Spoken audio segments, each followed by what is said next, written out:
Салмастарбы, мен мындан 2-3 жыл мурун так эстей албайтам. Ушу көлгө келип көлдү бир айлангам. Анан ошондо көлдү айланып курулуп аткан жолдорду көрсөткөмүн. Эми Кыргызстандын башка аймагындагы адамдар үчүн дагы мындай түшүнүктүү болсун үчүн айтып берейин. Кечээ мен ушул көлгө барам деп анча-мынча тааныш тамырларыма айтсам, андай боло турган болсо, сен көлдү мурункудай кылып дагы бир жолу айланышың керек деп айтышты. Көлдүн ошондой жакшы жолун дагы көрөсүн, жаман жолун дагы көрөсүн, азабында, тозогунда, жакшы жагында, жаман жагында көрөсүн дешти. Анан макул деп, анан жолдун татаал жагы кайсыл десем, татаал жагы мына Тескей тарабы дешти. Ошо Тескей тарабы менен кетип атам. Эми Күнгөй менен Тескейин бөлүштүрүп айтып берейин. Мисалы, көл мындай болуп турса, ушундай бир сүйрүү формада тура турган болсо, ошонун кире бериш жагы жанагы Бишкектен, Нарындан кире берген жагы бул баягы балыкчы. Балыкчыдан эгерде мына сол кол менен кете турган болсоңуз, анда Чолпон ата тарабы болот экен. Ошол Чолпон ата тарабы бул Күнгөй деп эсептелет экен. А эгерде оң кол менен бара турган болсоңуз, азыр мен бараткан жол бул жанагы Бөкөнбаев деп коет экен. Ошо Бөкөнбаев айылдарын аралап, анан кийин Караколго барат экен. Экөө тең барып, эки жол тең ошол Караколдон кезигет өзү негизи. Анан мен өткөндө тартканда, мынау Ысык көлдүн Күнгөй тарабы те Чолпон атадан нары жасалып аткан. Аны Кытайдын жанагы China Road компаниясы куруп аткан, аны бат куруп атат, жакшы куруп атат дешип, элдер жакшы деп атышкан. Бирок мынау Тескей тарабын жакшы компаниялар курбай атат, иш жай болуп атат деп сындап келишкен. Урматтуу боордоштор, Орусияда Айдент аттуу клиника бар. Ал клиникада накта өзүбүздүн дарыгер жигит кыздар эмгектенишет.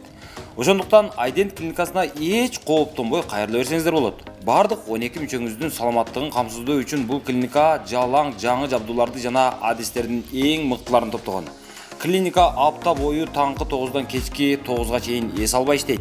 Дареги Москва шаары, Текстильщик метросу, Люблинская көчөсү 17, 3 корпус. Баса, менин атыман барган бейтаптарга арзандатуусу да бар. Айдент сиздин саламаттыгыңыздын сакчысы.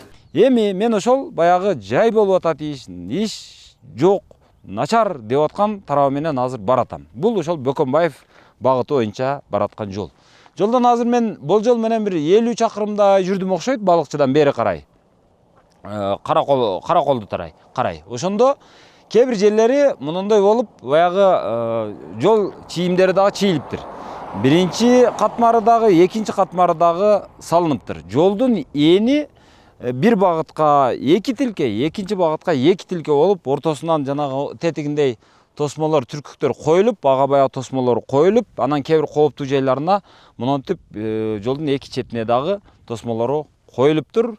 Бүткөн жери дагы бар экен, бүт эле кээ бир жерлери баягы биринчи катмар асфальтты койгон, бирок экинчи катмардын эмин басып аткан жерлери дагы бар экен. Азыр эми кээ бир жерлерин айтышты, таптакыр жол жок, мындай өтө начар, өтө жай жүрүп атат дейт. Ошолорду дагы бир көргөзчү дешип атат. Ошолорду дагы өзүм дагы өз көзүм менен көрөйүн. Өзү негизи Кыргыздын жери кызык. Мына жакты карасаңыз, бир 500 метрден кийин жайнап ушул көл турат. А мына жакты карасаңыз, бул жагы чөл. Мындай алганда, ушул эле жолдун ылдый жагы көл, өйдө жагы чөл. Кыргыздын жери ушунчалык, бая айтам го мен, Кыргыздын жери кичинекей эмес туугандар, Кыргыздын жери абдан чоң. Тамашалашпагыла деп. Эгер сиз органдарга арызданбай, президентке кайрылбай, блогерлерге жалынбай эле үй алууну кааласаңыз, анда эч экиленбей Golden House компаниясына келиңиз. Себеби Golden House'тан үй алсаңыз, курулуштун бүтүшүн саргайып күтпөйсүз, батирлеп жүрбөйсүз, сахар, давление, инфаркт болбойсуз. Ал бул деп акчасын санаганыңызча монтип бүтүрүп, дарбазасын коюп, суу, свет, газын улап, колуңузга документтин карматып коюшат. Golden House утурумдук пайдага эмес, түбөлүктүүлүккө умтулат.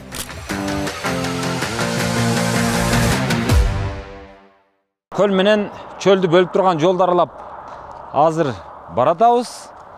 Негизи ошол жолдор ушундай болсо экен дейм мен, бардык эле жолдорду, Кыргызстандагы бардык жерлер ушундай бир эле багытка 2-3 тилкелүү болсо экен, ортосунда тосмосу болсо экен сөзсүз. Себеби эки машина келип бирдеме болуп жолдон чыгып кете турган болсо, баягы бири-бири менен кагышып, баягы өлүм житим көп болуп атпайбы? Ошондой болбосо экен. Азыр эми мына жактан эмне болот? Мына жакта эми кайсы бир машина бир кырсыкка учурай турган болсо дагы, ал барып тосмону сүзөт. Анан машинаны бул жака эме болот. Ошондо эми ашып кетсе, жолдон чыгып кетсе, мынау аракка түшөт дагы, ошону менен калат. Өлүм житим азыраак болот, кырсыктын кесепети жеңилирээк болот. Эгерде эки машина кагаша турган болсо, жанагы жол эрежесин бузган жагы дагы жөнөкөй бир жакшылыкка келаткан, эч кандай эреже бузбай келаткан машина дагы ошентип кырсыктап беажал өлүм таап аткан учурлары көп болуп атат. Эми ошон үчүн баягы жолдорду кеңейтиш керек десе, кээ бирлер айтышат, жолдорду кеңейтпеш керек, транспортту азайтыш керек депчи. Эми транспортту азайтканга биз эч кимибиз көнбөйбүз, эч кимибиз макул болбойбуз. Себеби адам А точкадан Б точкага барыш үчүн сөзсүз түрдө эми ушундай бир транспорт каражатын колдонот экен. Эми макул транспорт каражатын азайталы десек, анда бизде баягы чоң метролор, ылдам жүргөн, баягы октой учкан поезддер көбөйүш керек. Эми ага чейин жок дегенде биз транспорт менен ошол автомашина менен жүрүп тура турган болсок, демек ошого мындай коопсузураак жолдор, ошого жараша шарттар түзүлүш керек деп ойлойм. Эми азыр ошонун биз эми дүйнө өнүгүп атат. Дүйнөнүн биз баягы алдыңкы ошол бардык жери метро, трамвай, жанагы ылдам поезд болуп кеткен, же болбосо бардык жерине баягы учактар менен, вертолеттор менен каттап калган өлкөлөргө жете элекпиз. Биз ошолордун кыйла артында мындай келаткан мамлекеттерденбиз. Аны мойнубузга алышыбыз керек. Анан кээде биздин эл баягы элден озунуп кетебиз. Эл мамлекеттен озуп кетет. Эл ойлойт, мисалы башка мамлекетте ушундай нерселерди көрүп, бізде неге ушундай жок дей беребиз. Анан эми башка элдердегидей болуп, башка алдыңкы элдерге окшоп биз деле ошондой болсок болмок.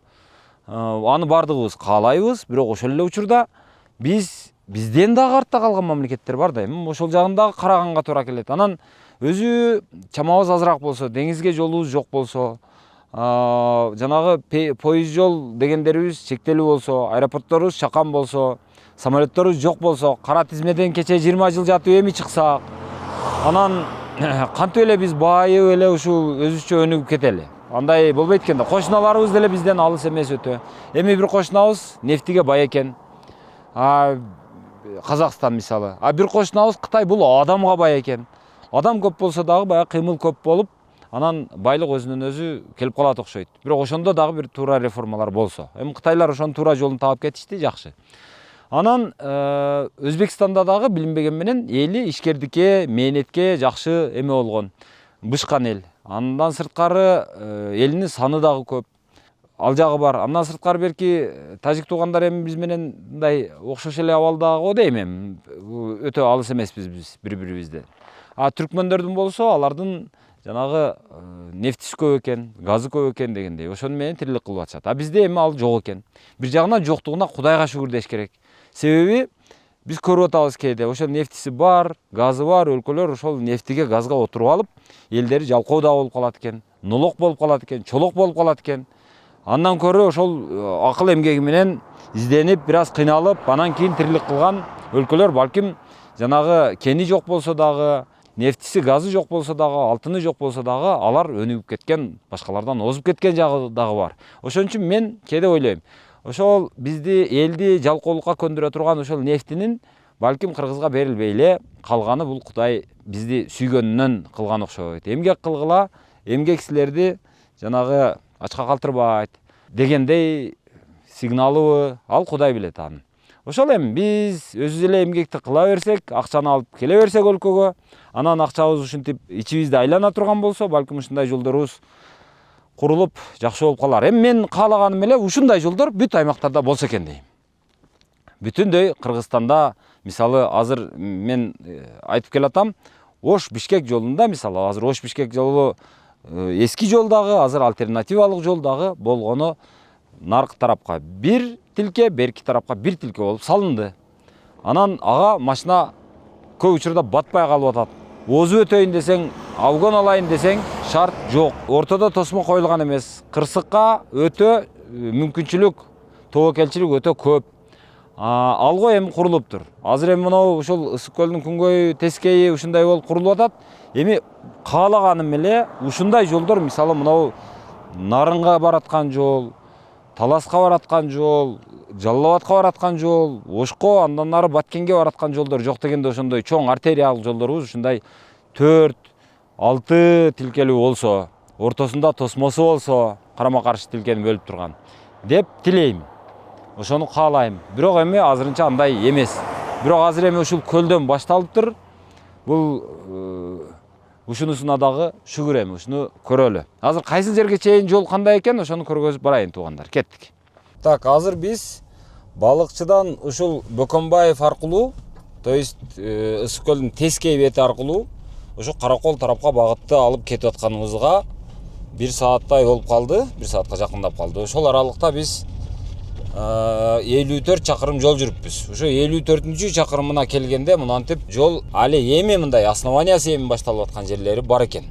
Бул баягы Каракоо деген айыл бар экен, ошол айылга кире бериштеги жери ушинтип эми жасалып атыптыр. Мисалы, наркы тарабында кадимкидей кадыресе бүтүп калган жолдорун көрсөк, мына жерлери али бүткөндөн алыс экен. Мындан нары кандай мен билбейм.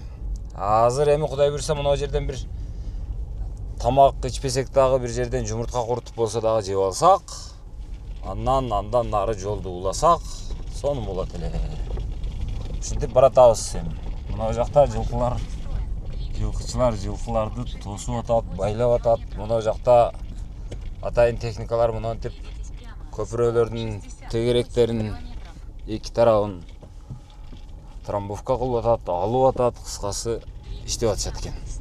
Мына эми ушул жол чаңытып атат күн ысыкта. Күн жааса ылай баткак болуп атат. Ушул жерден өткөн машинанын баарын талкалап, тарактатып атат дегендей. Биздин машинабыз эми жаман эмес машина деле. Баягы ушундай тарактаган жолдо жүргүн келбейт экен, дискомфорт кылат экен. Баратабыз эми. Эми кайсы жерлер ушундай, азыр көрсөтүп берели. Азыр 1 чакырымга жакын жүрдүк, ушинтип баратабыз. Бул ошол Тескей бети, кайталап айтайын. Ысык көлдүн Тескей бети бул. Катып айдай берейинчи мында. Өтө жаман эмес экен, бирок эми баары бир жол тегиз эмес. Ушу Каракоо деген айылды аралап баратабыз. Оба.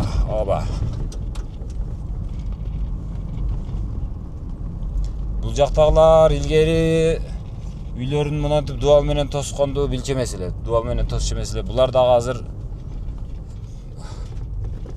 жанагы шаардыктардай болуп дубалын короолоп тосконду үйрөнүштүр. Баарынын эле дубалдары бар экен. Биринин дубалынан бириники бийик.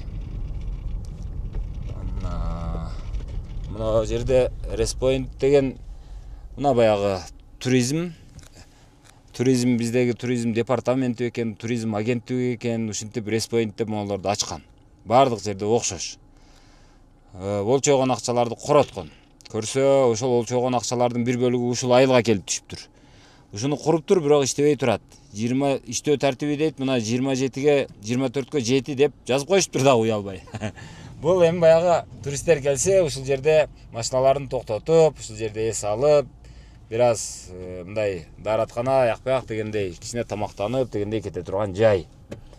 Ушулардын бири да иштебей турат. Бул үчүн эми мен Сталинди колдочу эмесмин, бирок ушундай долбоорлорго келгенде Сталиндин методун аябай жактырып кетем да, атып эле салыш керек депчи. Атып салсаң айып болбойт, күнөө болбойт деп. Ушу аткан гана кишилер жок да ушундай долбоорлор үчүнчү адамдарды.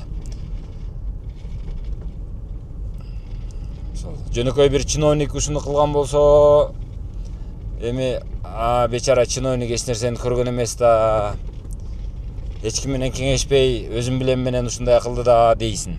Муну өзү туризмде жүргөн, туризмде тажрыйбасы бар, жана Калашникова деген ошол ишкер айым өзү. Ошону сен билесиң, ишкердикте жүрөсүң, сенин көзүң жетет, ушуну башкарып берчи, ушул тармакты бир алдыга жылдырып берчи деп келсе, ошол дагы ушинтип иштин баардыгын кашасын чыгарган да.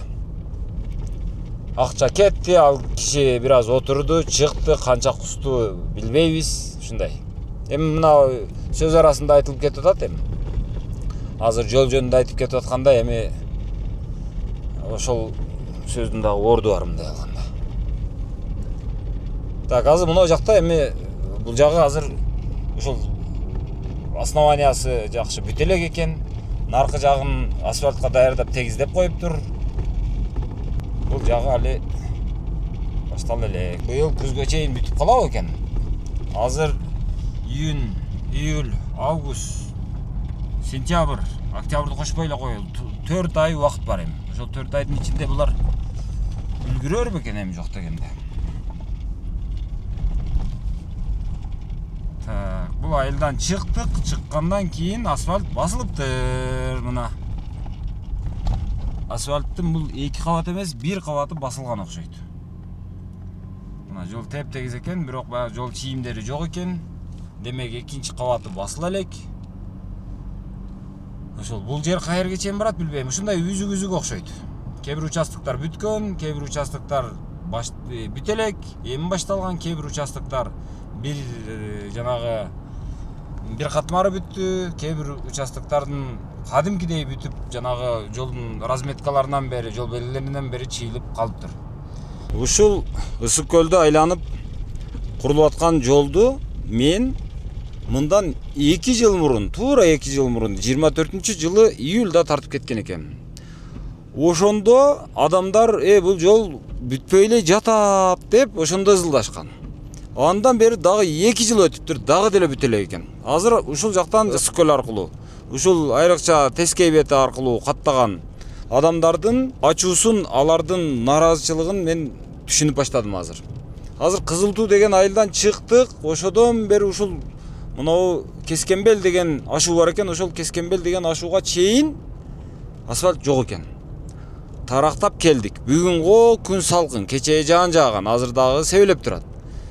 Чаң жок. Бирок бул жөн эле машинаны чайкап салат экен. Ичеги карыныңды аралаштырып салат экен. Эми бул быйыл бүтөбү эми жок дегенде. Мен ошол 2 жыл мурун келгенде ойлодум эле, быйыл эми бүтүп калабы экен, бүтпөй калабы экен деп. Анда деле ушундай болчу. Эми быйыл бүтөбү, бүтпөйбү? Ошол суроо. Азыр элдин бардыгында ушул суроо болсо керек. Быйыл бүтөлөбү, бүтпөйбү? Же дагы 1-2 жыл жатабы деген суроо болсо керек. Мынага окшогон чала жерлер өтө көп экен. Макул эми чала жерлерин эми бүтүрүшөт эми. Бирок негизги бүкүлү жерлери дагы бүтө элек экен да. Азыр Кытай машиналары жүргөнүнө караганда, Кытай номурлуу машиналар көп жүрөт экен. Айрыкча танк, Toyotалар жүрөт. Анан ошого караганда азыр Кытайлар бул жагын колго алып баштаган окшойт. Буга чейин билгенинден жанагы Ихлас компаниясы, Ихлас курулуш компаниясы бар эмес беле? Алар бир көбүрөөк бөлүгүн мойнуна алып, анан алар кыла албай бирдеме болуп атышкан буйда алып. Эми ал компаниянын өзү жол курууда тажрыйбасы жок болчу да, өзү жол куруп көргөн эмес эле. Ал эми үй куруп жүргөн компания болчу. Бирок эми ушуга берген экен да эми. Деп азыр эми ошол жолду азыр кытайлык жанагы компания ишке колго алган окшойт. Азыр маалыматым жок. Анан ошолор аткарып баштаган окшойт. Кытай номурлуу машиналар жүрөт. Иштин темпи жаман эмес, бар экен. Иштеп атышат. Крандар иштеп атат, техникалар жүрөт. Бир жерди казып аткан, бир жерди сүрүп аткан, бир жерди сырдап аткан, бир жерде дагы бирдемени терип аткан, кыскасы ушуга окшоп жүрүшөт. Бирок мындай жерлер бар экен. Мисалы ошол Кескенбел дедиби, ошо Кескенбелден өткөндөн кийин бир аз асфальт экен. Ошол дөң өзү мындай бел. Андан кийин түшкөндөн кийин дагы мындай жол экен. Жок дегенде быйыл бүтүп берсе жакшы болот эле ушу жерлер. Мында дагы ошол Кытай номурлуу, ушул көк номурлуу машиналар жүрөт. Кытай номурлуу экен. Азыр биздин мына жерде бир авторемонт бар экен. Анан мен жолдун бузулганын, жолдун мына оңдолуп атканын, жолдун начарлыгын көрүп айтып атам. Бул жерде эң ийгиликтүү ишкердик бул авторемонт болсо керек деп. Өзүнөн сурап көрөйүн, азыр жооп берсе, жооп берди, жооп беришти, каалабаса айла жок. Анан ошон менен кошо мына жерде жанагы дөңгөлөктөрүн теңдетип алайын, Ой, туугандар, ассаламу алейкум. Менин кандайсыздар? Жакшысыздарбы? Саламат. Assalamu alaikum, жақсылар. Жакшы. Жолуңуздар кандай болуп атат? Мен 2 жыл мурун келип тартсам бүтө эле го, дагы эле бүтө элекпи? Кайсы жол бу? Качан быйыл бүтөбү экен азыр? Бүткенбиз. Чыдап атасыңар. Мен азыр ойлоп атам, мына жолдочу. Бул айылдагы эң ийгиликтүү ишкердик ушул авторемонт болуп атса керек депчи. Биздин дөңгөлөгүбүздү эме кылып теңдеп бериңчи, ака.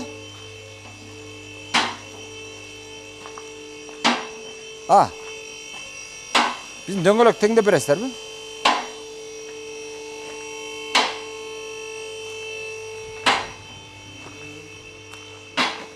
Каяктан келдиңиз? Тоғызбұлақ қаяқта? Түшүнбөдүм. Кескемелден өйдө чыгып келат да, бир асфальт чыгып атат да. Асфальт чыгып. Ал жактын айылга карата жол асфальт бар. Асфальт бар. Бирок жол кенен түшүп атыптыр. Мындай жол жок өзүчү Кыргызстанда почти. Наркы тарабына 2 тилке, бейки тарабына 2 тилке, ортосу бөлүнгөн. Мына желдебей эле коюң, ошол мисалы бирөөсү канча болсо, баштап наркысын көрбөйсүзбү? Эң эме. Кудум ошондой кылып бериң эле, ошо ичинде ар түрдүү көргөзүп атат.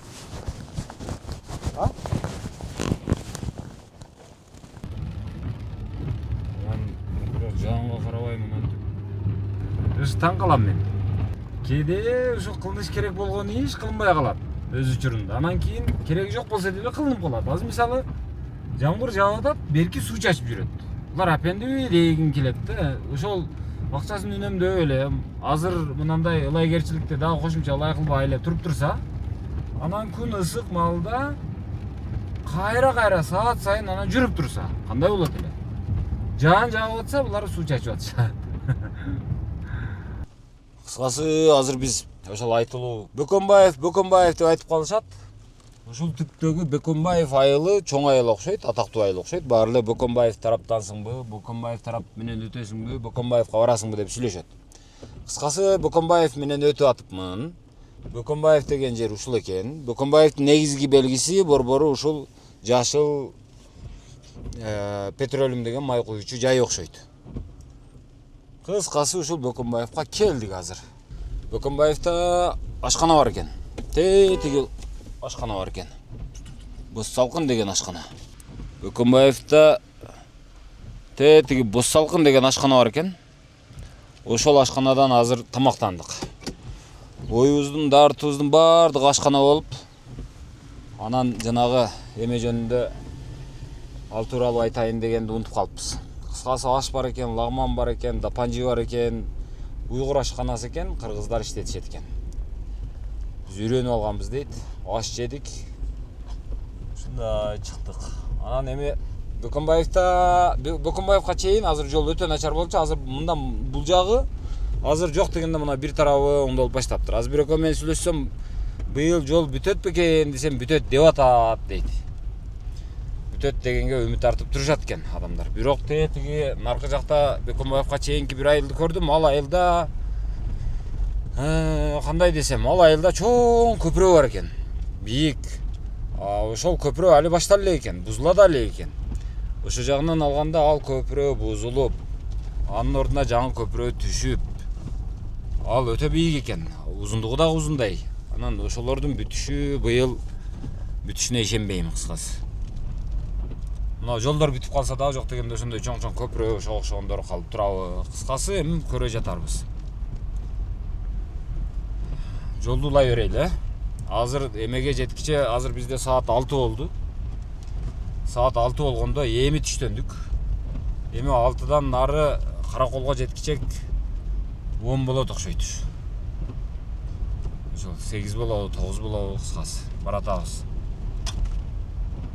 Чакчаңдап катуу айдабай эле, жайраак эле ошол 40, 50, 60 менен баратабыз. Ушундай туугандар.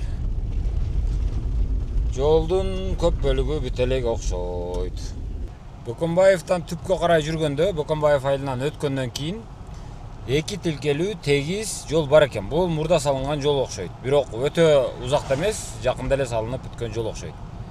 Жолдун эки четине сызыктарын сызып, ортосун бөлүп коюптур. Бирок азыр бул жолду дагы ошол кеңейтип атышат окшойт. Эки четин жолдун, эки четин.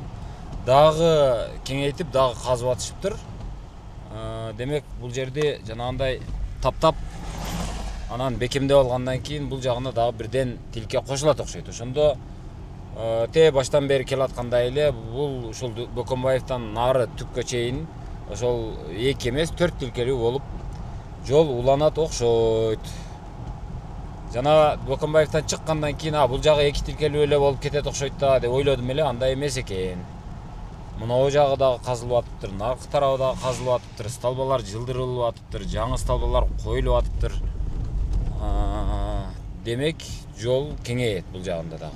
Анан мынага окшогондордун анча-мынча тамы бузулуп, анан жол кеңейет окшойт. Assalomu alaykum. Siz жолдо иштейт окшойсуз, Ооба, Ушу айылдын тургунусуз. Ооба. Азыр мына жак, азыр наркы Бөкөнбаевден чыгып карасам, 2 тилке жакшы эле жол экен. Анан ушул бойдон калат окшойт дедим эле. Мындай калбайт окшойт. Жок, калбайт да, 4 тилке болот да. 4 тилке ошо түпкө чейин болот экен. Ооба, Караколго чейин. Ооба.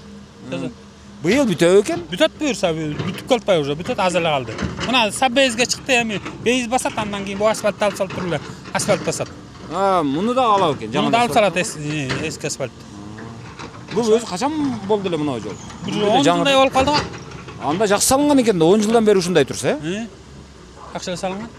салынып турду. 10 жылдан бери алып карасаң жаңы асфальт эле турат. Канча жерлеме кылып. Анча-мынча эми 20 бар экен да. Анда азыр жакшы жазып атышат негизи азыр. Снос дагы болгон окшойт, Снос болбоду, бияк бет снос болуп, огороддорду албады, огороддорду. Өзү бирок үйлөрү наракт экен. Короолору берекке бир аз чыгыптыр, бирок берекке чейин өздөрү чыгып алса керек. Чыгып алган да негизи, элдер чыгып алыптыр да ошо. Кагаз боюнча өзү наракт эле болсо керек. Ар жакта эле да. Ошол башкасы жакшы эле. Ошо тет бурстагы бир үй жылбай атат да, ошол акча сурап атыптыр ал киши. Анын эмне документи боюнча ушундай эме экен. Ошо тиги негизи ошо акча сурап атыптыр. Андай документи деле жок, андай эмес экен. Өзү эле ошондой салынып калган үй экен негизи. Илгери Союз бойдон. Үй өзү бузулуп кетеби экен. Үй өзү бузулат. Короосу эле эмес. Короосу болсо унчукпаса керек эле. Үй экен да негизи. Ошол Канча үй эме болду? бир 15 үй арзылды, огород. 15 үйдүн тамаркасы гана ажылыптыр да. Огород эле. Тамарка деп сүйлөңчү. Огороддун кыргызчасын эмне макул? Огород да ошол. Огород ошентет анан. Макул. Бул жагы жылаттың. Быйыл бүтөт дешип атабы? Бүтөт буюрса, бүтөт да ошо. Мен мындан 2 жыл мурун келгенде бүт эле келе. Бүтөт дешип. Жок, анда тиги чалараак иштеп ачканда начар. Быйыл жакшы иштеп ачпайбы? Азыр Быйыл быйыл менен иштеп чыкпады быйыл. быйыл могу кытайлар келген окшойт да, кытайлар иштеп атат эми. Мурдагы жанагы ким эле бай Ихлас компаниясы чыккан окшойт да? Ихлас эрекпи? Алар иштеп атат, алар деле кийинден баштап ар карай 30 километр бүткөрдү алар. Уже экинчи асфальтты басып атышат алар. Ошондой болуп атат. Экинчи бетин басып атат. Экинчи үстүңкү ярысты басып атат. Макул. Рахмат чоң. Жакшы, мейли эле. Рахмат. Азыр бул жакта эң жакшы бизнес автозапчасть менен машина оңдоо болуп калган окшойт да? Азыр мындай карасам, дүкөн көп болсо, канчалык дүкөн болсо, ошончолук эле баягы эме экен да. Жанагы автозапчасть дүкөндөр. Автотетиктердин. Эми дагы жол жасалып кетсе андан алардын кереги жок болуп калат да. Ооба. Макул. Адатта биз көлдүн ушул түштүк тарабын, жанагы күнгөй тарабын, Бостери, Чолпон ата, ушул жактарын гана мындай курорттук зоналар деп билебиз да. Чындыгында эле ал жакта баягы санаториялар, курорттор, эс алуучу жайлар көп жайгашкан болчу. Азыр эми мына жакта Бостон деп ушул Жети-Өгүз тарабына, то есть Тескей бетине дагы эмелер ушуга окшогон көп эмелер курула баштаптыр. Бул эски имарат окшойт эле. Эски имаратты оңдошуптур. Эски экен. Анан мындан башка дагы азыр мен карап атам, мынага окшогон боз үйлөр, жээктерде. Андан башка майдараак, чаканыраак жайлар дагы пайда болуп баштаптыр. Ушул эми мына жол оңолуп кала турган болсо, ушул Ысык көлдүн Тескей бети дагы акырындап өнүгөт окшойт. Эми бул өнүгүш үчүн баштап элдин аң сезими, баягы туристтерди тейлөө маданияты дегендейлер өнүгүш керек. Анан эми ошо элди кабыл алганды, турист сыйлаганды, турист бакканды, туристтин акчасын алганда дагы кыңырылтпай, нааразы кылбай, урушпай, талашпай, жакшына бир сибилдүү жол менен алганды эл үйрөнүп ала турган болсо, бул жагында дагы Кудай буйруса баары жакшы эле болгудай. Анан азыр биз кетип аткан жагы айтылуу жанагы Ихлас компаниясы, жанагы аттары ким эле, Айбек, Нурбек, Осмоновдордун дагы бир компаниясы бар, Арек деген. Мына ошол Арек деген компания ушул жолдун бир бөлүгүн алып, алар дагы куруп атышкан. Анан алар кечигип атышкан убагында. Алар бир нече жолу сөз болду, бирок азыр жанагы киши айтты, Арек дээрлик көп жумушун бүтүрүп койду. Биринчи катмарын курду, басып бүттү асфальтын. Эми экинчи катмарын курганга аракет кылып атат. Экинчи катмарын курса эле булар дээрлик бүтүп калат дейт. Ал деген сөз, эми Арек эптеп ушудан кутулуп алса, куруп бүтүп тапшырып алса, андан кийин жанагы өзүнүн Бишкектеги Оштогу курулушу жай жүрүп аткан, курулбай токтоп калган курулуштарын улантып курса керек деп ойлойм. Мына жакта жанагы Афрейм үйлөр салынып баштаптыр, мынантип иштеп дагы баштаган окшойт. Мынакей.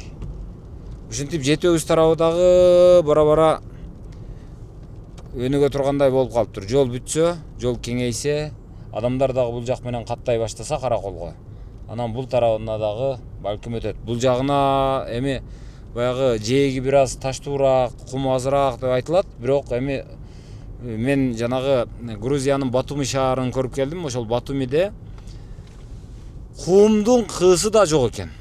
Шапалактай болгон жалпак таштар болот экен. Ошол таштарды жазданып эле адамдар жатышат ошол жерде. Нары бери узунунан туурасынан сулайып. Ошол жакта дагы эс алып атышат. Андан көрүп бизге кара, бизде мына жерде баары бир кум төгүп койсоң деле учуруп кетпейт. Бар да. Ошол азыр мына кайсы айылга келип калдык экен? Кыдыр аке дейт, Бермет дейт, Ак кеме дейт. Бул жакта да Ак кеме деген. Ак кеме кафе, отель дейт. Керимкул ата дейт, Эрика дейт, Чогулдур дейт. Кыскасы ушундай дүкөндөр бар жерге келдик. Кайсы жер экенин билбейм. Салима деген пансионат бар экен бул жерде. Гостевой дом дейт. Аркы жакта дагы Номад кемп деген отель бар экен. Да жаңы окшойт, эшигинин алдында машиналар деле көп экен. Демек бул жерде эс алуучулар бар окшойт. Мындан бери эс алуучу бир жака жөнөгөн окшойт, сары чачтуу неме турист. Атаул деген да бирдеме бар экен. Мына жерде респоинт иштебей турган респоинттердин, Кыргызстанды ушул иштебеген респоинттердин мекени деп койсок болот да ушу. Бул жерде дагы бир респоинт бар экен. Жанагы туризм департаменти экен, туризм агенттиги экен. Кыскасы ушу туризмчилер мамлекеттик ишкана өзү. Ошолор мамлекеттен акчаны бөлдүрүп алып, анан курганы ушул иштебей турат. Ошондойдон бул жерде дагы бар экен.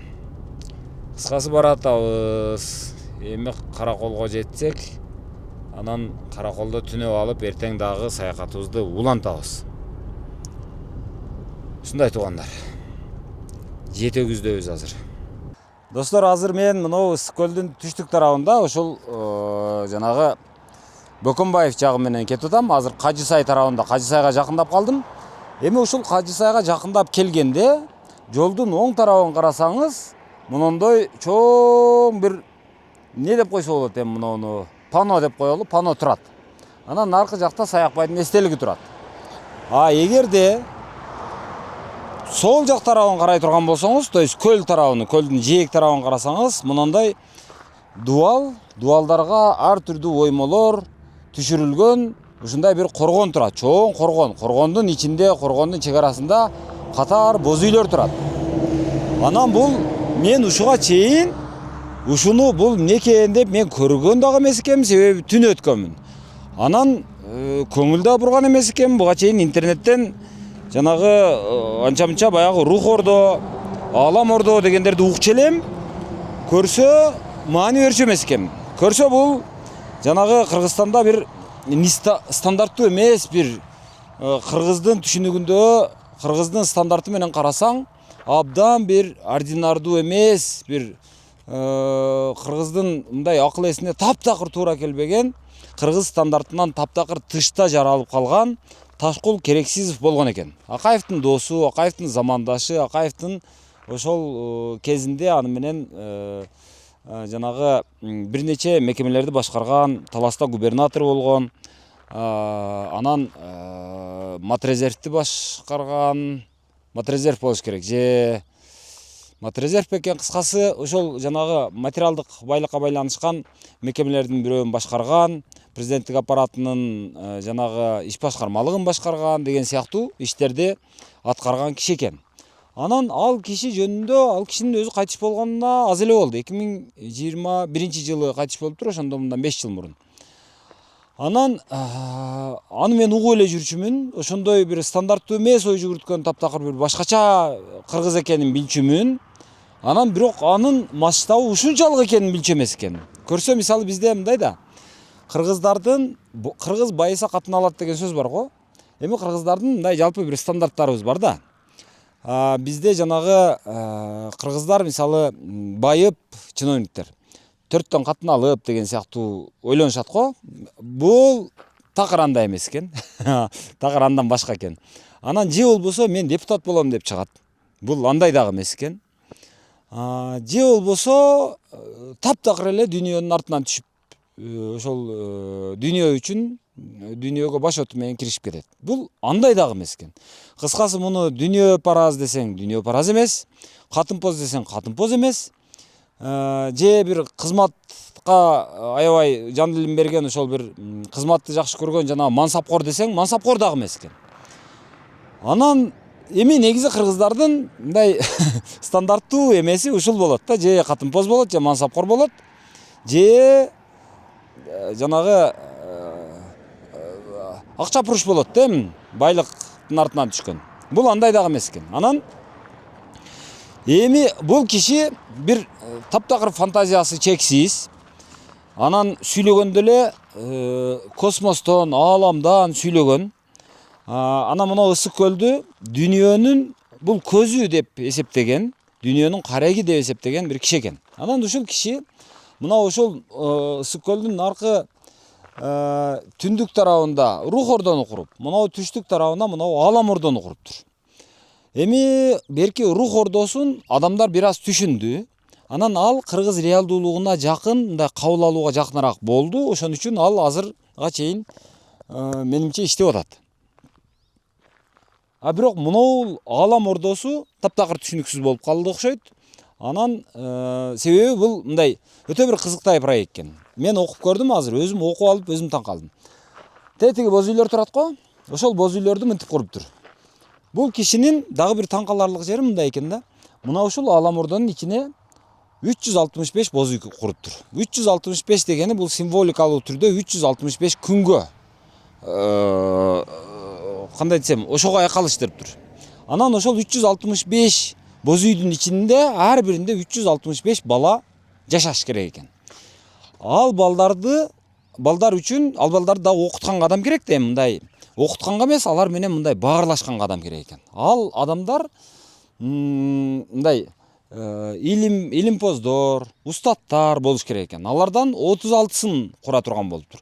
36 эменин боз үйдүн ичинде жанагы 36 илимпоз келет экен, аксакалдар. Анан алар келип ушул балдарды окутпайт экен. Лекция кадимки биз билгендей сабак кылып, чогултуп алып, алар болгону балдар менен ушу коргондун ичинде мындай баарлашат экен. Философия курушат экен. Анан ошентип бул жер баягы аалам ордо дегенде маданий, анан илимий борбор деп эсептелиш керек экен. Анан бул жерде ошол баягы 365 баланы жанагы 36 улам жаңыланып, улам 3 ай, ар 3 ай 4 ай сайын алмашып келип турган окумуштуулар, илимпоздор, ойчулдар анан келип ошол балдар менен сүйлөшүп, баарлашып, анан балдардын акылын өстүрүп, алардын дүйнө таанымын, көз караштарын, фантазияларын өстүрүп, анан бир башкача бир кыргызды бир алдыга сүрөй турган бир башкача бир илимий ачылыштарды жасай турган балдарды биз ушул жерден өстүрүп чыгарабыз деген экен. Бул эми мамлекеттик проект эмес. Бирок бул мына коргондун ичи ошол Ташкул Керексизовдун менчиги деп эсептелинет экен. Ал ушул жерди бул коммерциялык проект кылбаптыр. Бул тек гана ушундай бул кыргыздын атын даңкын чыгара турган ушундай бир долбоор кылышыптыр. Эми кызыктын бардыгы алдыда. Бул жер ошол 2009-жылы курулуптур. 2009-жылдан кийин эми муну ошол Ташкул Керексизов өзү ойлогондой деңгээлде бүтүрө албаптыр. Балким каражаты жетпеди, балким ден соолугу жетпеди, өмүрү жетпеди. Кыскасы 2009-жылдан бери ушинтип куруп коюп, ошол бойдон анан калыптыр. Бирок Аалам Ордосу азыр ал жагы мындай кыйлап бүткөнүрөөктөй деңгээлде. Андан сырткары бул киши ушундай эле нерсени Кытайга барып дагы куруптур. Ошол кыргыздардын борборун. Бул ушунчалык мындай бир стандарттуу эмес киши экен. Эми азыр проблема эмнеде болуп атат? Карасам, мынантип дарбазасын ширетип коюптур, эч ким кире албай турган кылып. Темир дарбаза экен, ошолордун ширетип салыптыр. Андан сырткары мынабул дубалдары, дубалдарындагы мынабу эмелери, гүлдөрү, оймолору көчүп баштаптыр, сыйрылып баштаптыр, сынып баштаптыр. Наркы эмелери дубалдын сыртына койгон жана оймолору алар көчүп түшө баштаптыр. Эми ушинтип аткан маалда кечээ жанагы мындан бир былтыр болсо керек, мурунку жылы, акыркы жылдары ушул Аалам Ордонун жакын жерине мына тетиги боз үйлөрдүн аркы жагына эмелер курулуп баштаптыр. Жанагы Жапониядан келип тоокканадай кылып бир кичинекей бирдемелерди куруп баштаптыр дагы ошону сатып башташкан окшойт. Анан Ташкул Керексизовдун кызы чыгып, анан президентке кайрылуу жасаптыр. Урматтуу президент, бул эми кыргыздын маданияты үчүн, кыргыздын илими үчүн, балдары үчүн деп курулган эле. Бул коммерциялык проект эмес эле. Анан азыр жапондор деп келип алып, анан бир кызыктай бир долбоорлорду жасап, ошол жакты өзүнчө эле алып алышты, рейдерлик бир захват болуп атат, басып алуу болуп атат деп анан арызданыптыр. Андан кандай жыйынтык чыкты мен билбейм. Бирок ошол Ташкул Керексизовдун ишин улантып аткан, же болбосо улантканга аракет кылып аткан артында кызы бар экен. Жок дегенде анын сөзүн айтып, анын оюн айтып, элге жеткиргенге ошол кызы аракет кылып атыптыр. Эми бул ушундай бир долбоор эми. Бизде эми бир жагынан карасаң мындай кадимки кадыресе кыргыздар барбыз го, ошол кыргыздарга таптакыр окшобогон мындай киши болгон экен. Анан азыр ойлоп кетем, Акаевдин доорундагы кишилердин өзү бардыгы эле ушундай болгон окшойт депчи. Акаев өзү дагы мындай эми өзү академик киши. Эми аны менен дос болгон, аны менен курдаш болгон кишилердин жок эле дегенде эмеси илимий макамы кандидат, жанагы илимдин кандидаты болсо керек. Анан ушинтип бир башкача ой жүгүрткөн, баягы мындай фантазиясы аябай күчтүү, ушундай бир кишилер болгон окшойт да. Эми алар бир жагы өтө деле акча урдады деп деле айта албайсың. Урдаган болсо балким ушинтип мынандай эле кайра эле элдин ушундай эл үчүн деген сыяктуу долбоорлорго салган деп айтсак болот. Кыскасы эми ушул эми. Азыр мындай деңгээлде ойлонгон кыргыз барбы, жокпу мен билбейм. Бирок мен айтып коеюн дегеним болгон эле. Эми көрсө кыргызда ушундай кишилер бар экен. Болгон экен. Мындай дүйнөнү ойлобогон, катынды ойлобогон, жанагы мансапты ойлобогон, ошол жанагы ааламды, космосту ойлонгон. Анын берип аткан интервьюларын көрсөң таң каласың. Ушунчалык оозунда сөзү бар, интеллектиси бар. Казакстанда казак экономикасын өнүктүрүү боюнча кеңешчи болуп иштеген, ушундай киши экен. Эми кеттик эми. Ушул жер азыр ушинтип турат, бул бир нече гектар окшойт. Азыр оңой эмес, ичинин көрө турган болсоңуз, мунун бир мындай философиясы бар экен да, бир кызык жери. Адамды Кудай жараткан. Ал эми пайгамбарларды аял жараткан дейт экен. Себеби пайгамбарлардын бардыгы адамдан төрөлгөн дейт экен. Анан аялдан төрөлгөн дейт экен дагы. Ошон үчүн Кудайдан кийинки эле орунга ошол аялды коет окшойт. Ошон үчүн мына кыргызча жанагы элечек кийинген аял, наркы жакта дагы аял, Кыскасы бүт ушул аялдардын эмесин көбүрөөк коет экен. Аялдардын сөлөкөтүн дегендей. Анан ажыдар, жылан, мындай ошого окшогон бир символикаларды абдан жакшы көргөн киши окшойт. Эми бүтпөй калыптыр бул. Бүтпөй калыптыр. Эң эмеси мени таң калтырган жери ушул Ташкул Керексизов ушунчалык эме экен, эми мындай бир башкача ойлонот экен, макул анысына. Бирок ушунун ичине ушул дарак эгип койгон эмеспи же дарактары курап калганбы мен билбейм. Ушунчалык эксе, жок дегенде дарак эгип көгөртүп койгондо ичи бир эми окумуштууга деле дарак көлөкө дегенде керектир эле. Кыскасы ушундай эми мына. Өзүңүздөр көрүңүздөр. Ичи бузулуп жатат эми. Бул мунун тагдыры кийин кандай болот мен билбейм эми. Бирок нары бери ушу жолдон өткөндөрдүн көңүлүн өзүнө бура тургандай эле курулуш болуптур өзү. Өтө чоң деп айтканга болбойт эми, өтө монументалдык деп айтканга да болбойт. Кадимки эле биз колдонгон эле курулуш материалдарын колдонуптур эми. Бардыгын таштан кылганда, мисалы баягы Германиянын Берлиндеги баягы дарбаза сыяктуу, же болбосо жанагы Париждеги жанагы башня сыяктуу деле эмес экен. Кадимки мынау газоблок менен эле ушинтип куруптур, сыртын шыбаптыр. Газоблоко шыбак жакшы турбайт окшойт. Мынау кафелдер талкаланыптыр, түшүп калыптыр. Кафел дагы эмес окшойт эле. Кыскасы ушундай. Эми мынау ушу кафелге караганда мынау боектор бекемирээк окшойт. Ушу боектор турат экен азыр. Мында боек менен эле кылынган. Эми аракет кылган, бирок ошого каражатпы же технологиябы, ошо каражат жол берген эмеспи. Эми ташты оюп чыгыш кыйын да, мисалы мынауну балким ал деле ойлосо керек эле. Ушуну ташты ойдуруп, анан кийин ушу жерге таштан кылып, ошо ташты ойдуруп чыксам деп ойлосо керек эле. Бирок эми аны кыла турган бизде технология жок, убакыт жок, каражат жок дегендей. Ошонун айынан анан мынау баягы гипс менен эле ушинтип кылган окшойт. Гипспи, цементпи иши кылып. Бирок бул эми көпкө турбаптыр. Бул эми дагы канча турат Кудай билет. Ушундай туугандар, ушундай бир башкача бир стандарттуу эмес кишинин проектисин көрдүк азыр. Ушундайлар бар экен. Эми жана айтып аткан Ташкул Керексизовдун долбоору мынау. Мынау боз үйлөр.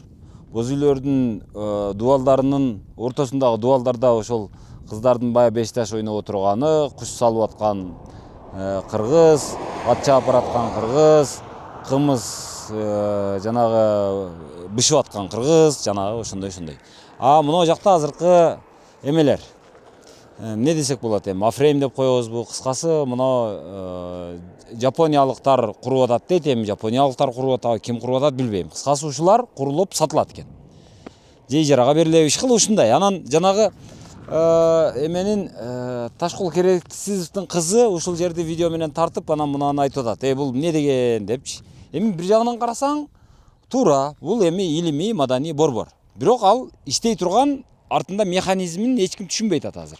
Кайсыл акчанын эсебинен иштейт? Баягы 365 бала кимдер болот? Кантип тандалып алынат? Анан алардын окуусун ким каржылайт? Мамлекет каржылайбы, же ата-энелер каржылайбы, же өзүнө окшогон меценаттар каржылайбы? Анысы жөнүндө эч кандай эме жок. Берки 36 устат деген алар кимдер болот? Ал дагы белгисиз. Анан бул эми түшүнүктүү. Ар бир кыргызга түшүнүктүү. Келесин, аласын, жашайсың дегендей. Ушул. Анан эми ушул жеңип кеткен окшойт ушул долбоор. Анан бул долбоор азыр турат. Мына жапондор салып атат дешти. Уктук биз дагы. Бирок ошол мындай реалдуу алганда тоокана сыяктуу эле экен. Узун турасы кандай? Бири-бирине биринчиден жакын. Экинчиден мындай песка блоктон жасалган мындай кыштын бурчтарына коюлуучу, тумбага коюлуучу эми кыштар эми мындай алганда. Ошодон бирөө, экөө, үчөө, төртөө, бешөө, алтоо. Алтыдан бут коюлуптур. Жескемпирдин үйүндөй болуп, баягы жескемпирлердин баягы жомоктогу эмелер болот го мындай, буту бар үй. Анан бирдеме келген болсо үй кошо кыймылдай баштаган. Кыскасы ошол сыяктуу болуп жасалыптыр. Анан сыртына мындай эме коюлуптур. Эмне мынау? Жана тол. Анан ичи мындай тепкич экен. Тепкичтен мынтип киргенде ичинде жуунуучу бөлмө экен. Анан жата турган бөлмө экен. Мындай алганда бул бала чака менен келип деле эс ала турган жер эмес экен. Бул болгону катар келип, ар бири бирден эмени алып, ушундай жерде ижарага алабы, иш кылып, ошентип алып эле, анан баягы кандай десем, секскана курганбы, кыскасы ушундай экен. Траходром деген сыяктуу. Анан эми мунун дагы бир жери, мунун дааратканаларды куруптур. А бирок дааратканалардан монтип турбалар чыгып турат мына астында. Астында мондой турбалар чыгып турат. Эми ушул турба аркылуу бул жака суу каяктан келет, аны билбейм. А бирок чыгынды турбасын монтип чыгарыптыр баягы жүздүк турба менен. Бирок бул келип, андан нары туташтырылып каяка барат? Бул кайра наркы бетке өтөбү, жолду бузушабы, же кайра эле көлдүн жээгине, же көлгө каратып айдайбы, же көлдүн жээгине септик курабы, же очистной курабы, мен билбейм эми. Кыскасы ушундай тоок гана десең, тоок гана эмес. Анан бир эс ала турган жакшыраак жай десең, жандай эмес. Кыскасы ушундай үйлөр курулуптур. Ого эле көп жайнайт эми бул. Мына, могу жактан бери жайнатып куруп келатышыптыр мына. Жолдун боюнда катар. Мына катар моундай кылып. Бул жагы нары кеткен, ошол жанагы керексиздиктин ала мурдосуна чейин жетиптир. Бул жагы тетиги боз үйлөрдөн башталыптыр. Же керексиздиктин боз үйлөр ошо жактан башталганбы, мен билбейм. Кыскасы ушундай. Охой деп. Кыскасы бир бизде да бир кызыктай долбоорлорду кылабыз да. Муну же сатып атышабы, кандай кылып атышат билбейм кыскасы. Сказка дегенди бир каньон бар дейт, ошону көрүп кетели деп келдик. Ооба. Сиз таныдым. Рахмат. Сизге эми. Канча которуш керек? Плат. Жо негизи платный эмес. Негизи 50 сомдон түшүп баштайт. Жарайт. Жок, кирерсем сизди сыйлайлы. Жо, антип сыйлабай эле мыйзамдуу эле эме кыла бериң, аны эмнеси бар? Ооба. Мейли сан. Аны Бай. кана эмеңиз. Бизге неме чыкпайт. Бу анда биз кантип тыйын төлөйбүз анда? Только наличкада ошончо жаман. Наличка болсо азыр. Наличкалар каякта эле? Эсал бересиз. Ооба. Сизге бербейсизби? Сизди тааныган кылып сыйлап коелу. Жарайт, рахмат. Айла жок эми. Ооба. Сизге келди. Макул.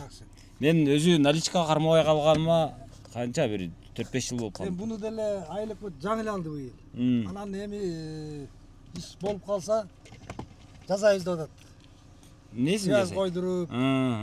Бул өзү азыр айлы өкмөт иштетеби же жеке ишкер иштетеби? Жок, айлык өкмөттүкө. Хорошо. Рахмат. Канча жүрөм дагы? 2 километр жүрөсүз. Рахмат.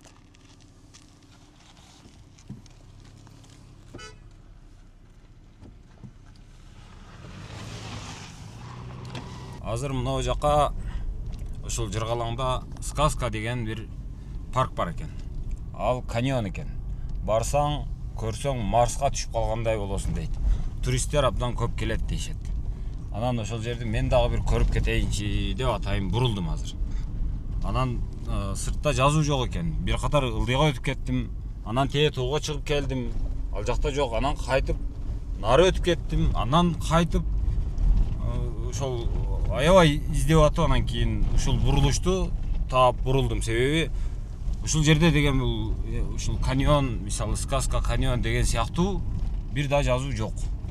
Анан керек болсо таап кел, издесең табасың деген сыяктуу кылып коюштур.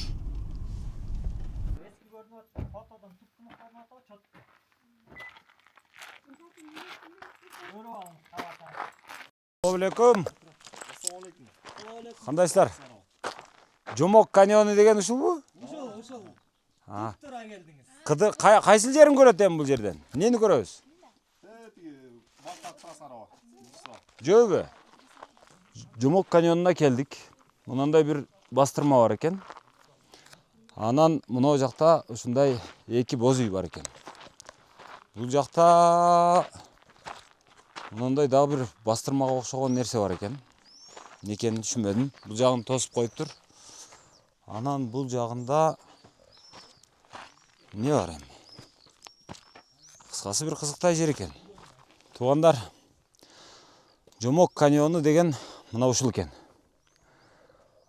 Адам эмгеги бул жерде жок, албетте. Кыргыз бул жерге эмгек кылып башын оорутпайт, албетте. Бирок эми жаратылыш бизге ушундай бир башкача бир адаттан сырткары жайды жасап бериптир.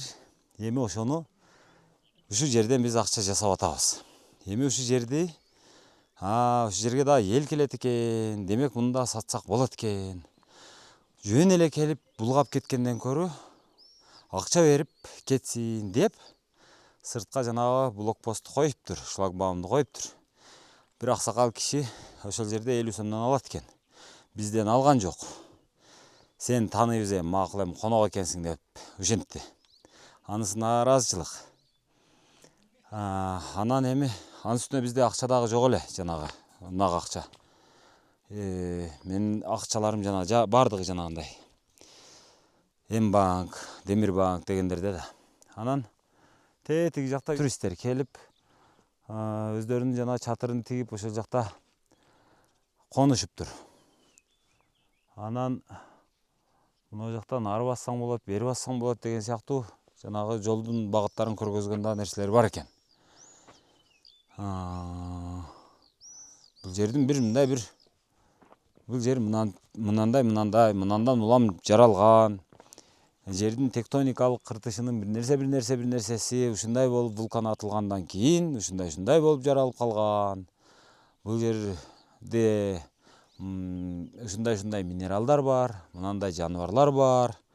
Анан Кыргызстандагы бул жападан жалгыз ушундай жер деген сыяктуу бир мындай илимий, анан уламыш, анан ушул жерге байланышкан бир окуяларды, жанагы Айжан өлдү, Кожо Бакырган сай, жанагы кемпир секирген жер деген сыяктуу бир нерселер болот го, ошондой бирдемени ойлоп таап болсо да бир легенданы айтып, анан туристтерди кыдыртып, мына жакта мындай бар, мына жакта мындай бар деп айдын сүрөтүн же болбосо Марстын сүрөтүн көргөзүп, ошого бул абдан окшош деген сыяктуу бирдемелерди мына бул Марстын оригиналы, а бул мына Кыргызстандагы ушул жердин оригиналы дегендей сүрөттөрдү коюп, мындай бир кылса болот беле, андай жок экен.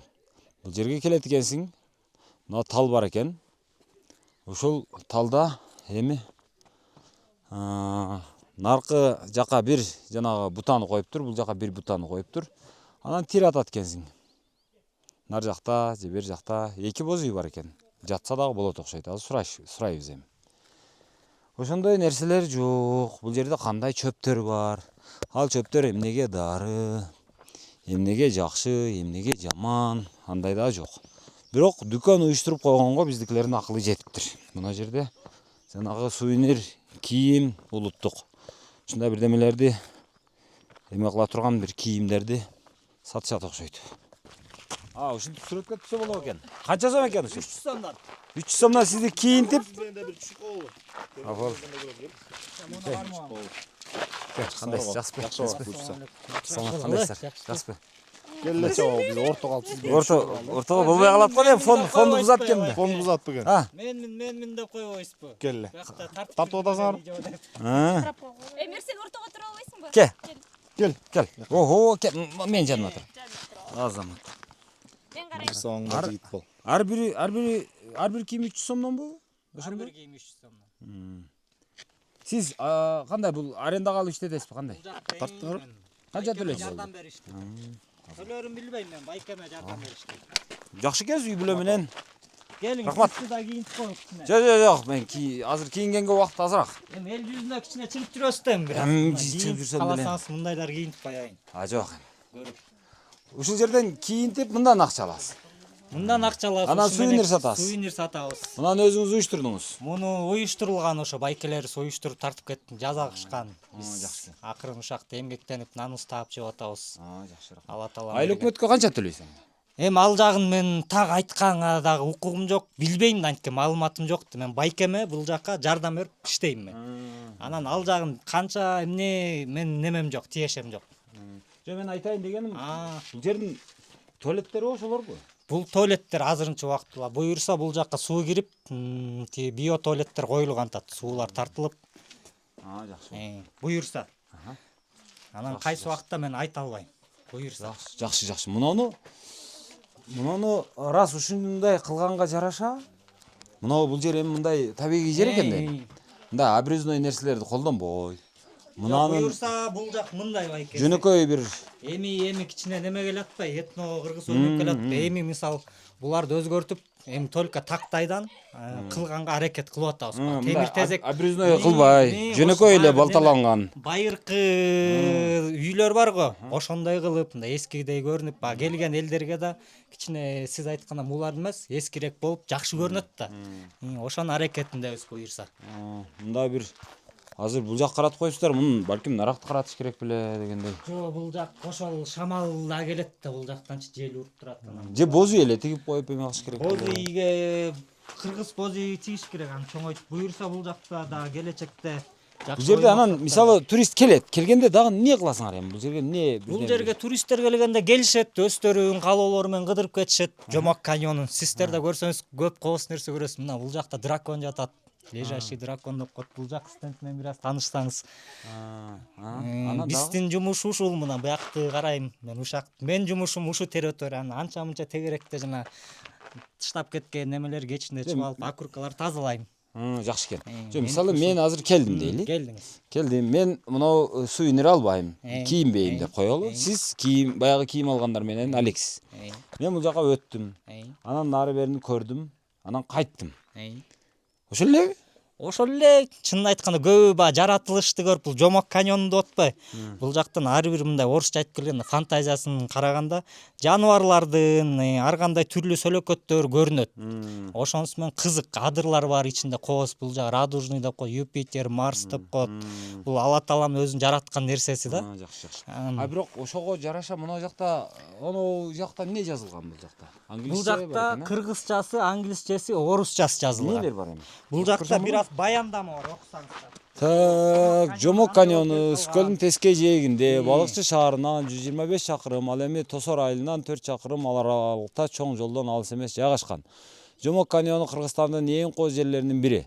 Каньондо ар түрдүү болуп куулган жомоктогудай адырлар бар болгондуктан улам бул жер Жомок деп аталып калган. Түсү кызыл келген адырлар неоген мезгилинде тектоникалык көтөрүлүштүн натыйжасында пайда болуп, суу, күн, жаан-чачын, шамалдын таасиринен улам ажайып каньонго айланган. Каньондогу өзгөрүүлөр азыркы учурда деле уланууда. Жаан-чачын, суу, шамалдын таасиринен улам адырлар оюлуп, Жомоктогудай пейзаж куулуп өзгөрө берет.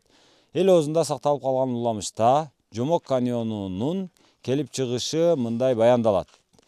Илгери Ысык-көл өрөөнүндө көптөгөн шаарлар болуптур.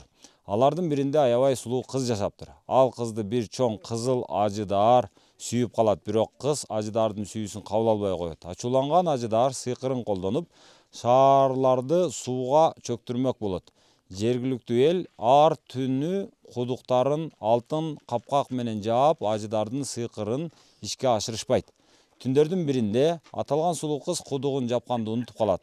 Ал кудуктан оргуштап чыккан суу шаарлардын баарын каптап өрөөндү көл кылат. Ажыдар көлдүн кооздугуна суктанып, тескей жээгине жатып, ташка айланат.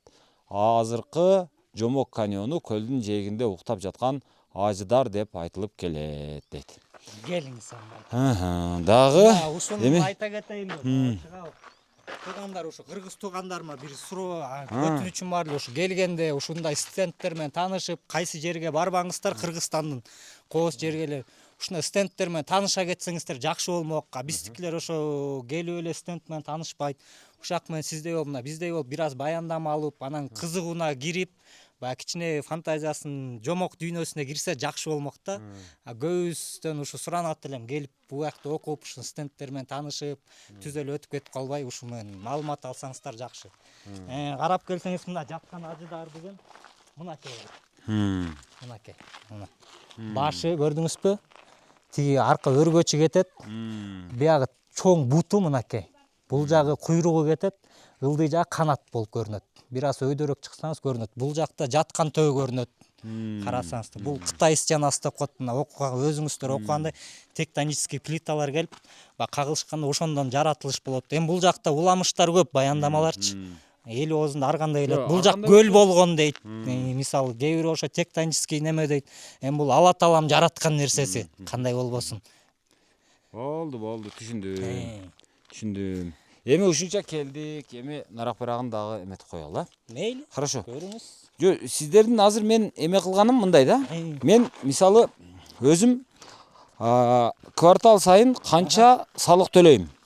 Ошонумду мен, жок, уксаңыз, мен өзүмдү ачык айтам да, мен мынча салык төлөйм деп. Мен ошол канчалык көп салык төлөсөм, ошону мен сыймыктанам.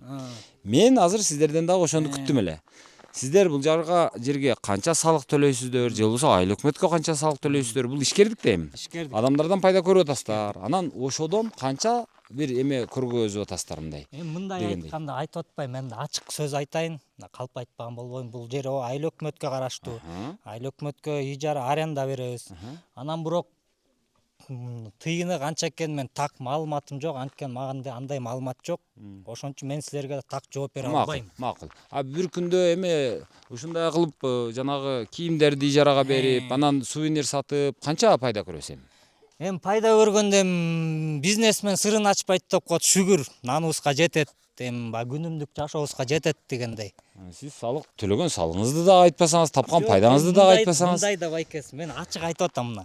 Өзүм караңгы Бул жерди бул жерди баягы конкурс менен алгансыздарбы? бул жакты мен аукцион болуп. маалыматым жок. Мен Мисалы мындай да, мисалы калыс бололу, эгер калыс боло турган болсок мындай болот. Эгерде мисалы ушундай бир жакшы жер болсо, ошол жерди айыл өкмөт пайда табам дейт да. Пайда тапса, ошол тапкан пайданын эсебинен айылдагы жол оңдолот, суу оңдолот, аялдама курулат, свет коюлат дегендей. Эми ошон үчүн айыл өкмөт айтат: урматтуу туугандар, мына ушул каньон азыр бош турат. Ошол каньонго адамдар көп келип атат. Ошол жерди биз ижарага берели. Анткени бул жер айыл өкмөттүн балансында турат. Ошонун пайдасын алалы дейт. Эми ошон үчүн сынак жарыялайбыз. Ошол жерге бир дүкөн, жанагы бир эң кооз бир жанагы архитектуралык бир курулушту ким курат? Андан сырткары ким канча ижара төлөй алат? Ошол эң мыкты архитектуралык бир курулушту ким сунуштаса, анан эң көп бааны ким сунуштаса ижара акыны айыл өкмөткө. Анда биз ошого беребиз деп ачык конкурс жарыяланса, үчөөбүз чыксак, ошонун ичинен мисалы мен мындан кичинерээк бирдемени айтышым мүмкүн, бул дагы бирдемени айтышы мүмкүн. Анан сиз айтасыз: мен ушундай кылам, мен ал жерге кийимдерди ижарага берем, сувенирлерди сатам, анча-мынча туристтер келсе бирдемелерди айтып берем жоорап. Анан мынантип баягы жаата турган, же болбосо тир ата турган бирдемелерди кылам. Ошонун эсебинен мен айына сизге мынау айыл өкмөтүнүн бюджетине бир 100 000 сомдон төлөймүн дешиңиз мүмкүн. А мен 70 000 сом, бул 50 000 сом деди. Сиз 100 000 төлөсөңүз элге пайда да. Анан айыл өкмөт элдин кызыкчылыгын, жанагы элдин кызыкчылыгы үчүн иштеген адам катары, анда сиз жеңдиңиз деп комиссия сизди тандап алып, мына жерге сизге уруксат берсе, биз экөөбүз каап, биз дагы көбүрөөк сунуштасак болмок экен. Биз коркоктук кылыппыз деп биз өкүнүп кала бермекпиз. Ошондой сиздин жеңишиңиз таза болмок. Азыр сиз аны айтпасаңыз, канча тапканыңызды айтпасаңыз, конкурс менен келдиңизби, аны айтпасаңыз. Мындай да байкесем, өзүм мына ачык асманда турам. Алла таалам Кудайым көрүп турат. Мен силерге калп айтып, эмне кереги бар, сиз да мындай эл жүзүнө чыгып жүргөн байкесиз, тааныйбыз, көрүп жүрөбүз. Анан мен билген маалыматымды мына айтып берем. Билбегенди билбейм деп. Атак мен канча ижара берет, кандай, мен быйыл эле буяка байкеме жардам бериштип атам да. Анан мен айта албайм, ошон үчүн мен так маалыматым жок да. Канча экенчи, эмне экен такыр маалыматым жок, ал жагынанчы. Мына жардам берип иштейбиз. Рахмат. Так, азыр эми мындай. Биз эми бул жигитке рахмат эми. Анан мындай да. Өзү негизи бул жигит айтпаган күндө деле айыл өкмөтү мисалы наркы жакта эме алып атат да, жанагы наркы жактан жанагы кире бериште шлагбаум коюп, айыл өкмөт ал жактан эме алып атат, киреше алып атат. Ошол жерге мисалы кайсы айыл өкмөттүн эсебине караса, бул кайсы айыл өкмөткө карайт билбейм. Кыскасы ошол айыл өкмөт биз ушул каньонго келген ар бир туристтен 50 сомдон алабыз, и ошонун эсебинен биздин айыл өкмөттүн бюджети жыл сайын ушунча болжол менен ушунча киреше табат деп ошол жерге жазып койсо, ал кирешелер мындай жерлерге мындай адамдардын мындай керектүүсүнө иштетилет деп.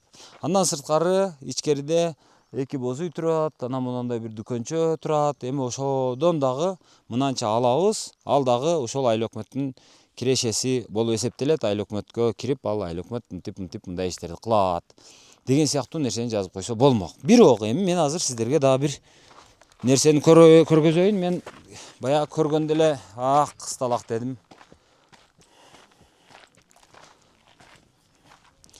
Так. Эми ошол айыл өкмөт ар бир адамдан 50 сомдон алып аткан дараткананын абалы мындай экен, туугандар.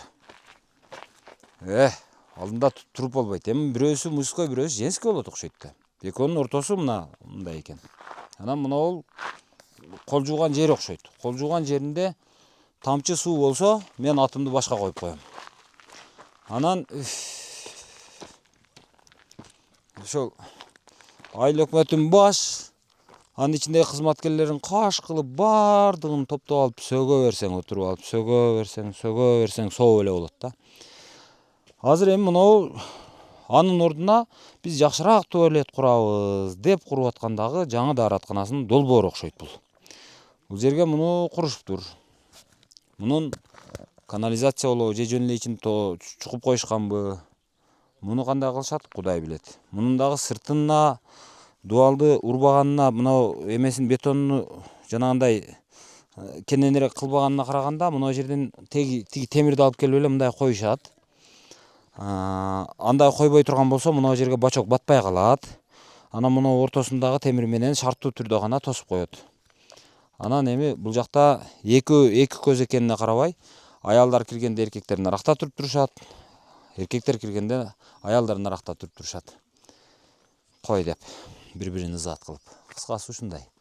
Эми акча алып аткандан кийин керек болсо мына каньонго кирүүнүн акысын айыл өкмөт 100 сом кылып койбойбу? 200 сом кылып койбойбу? Керек болсо.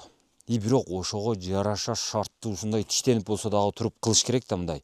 Мына жерге эл келип атат, мына жерге башка чет өлкөдөн келип атат, Кыргызстандын өзүнөн келип атат, башка аймактардан келип атат. Алардын биринчиден ар биринин урматы бар, өзүнө жараша сыйы бар.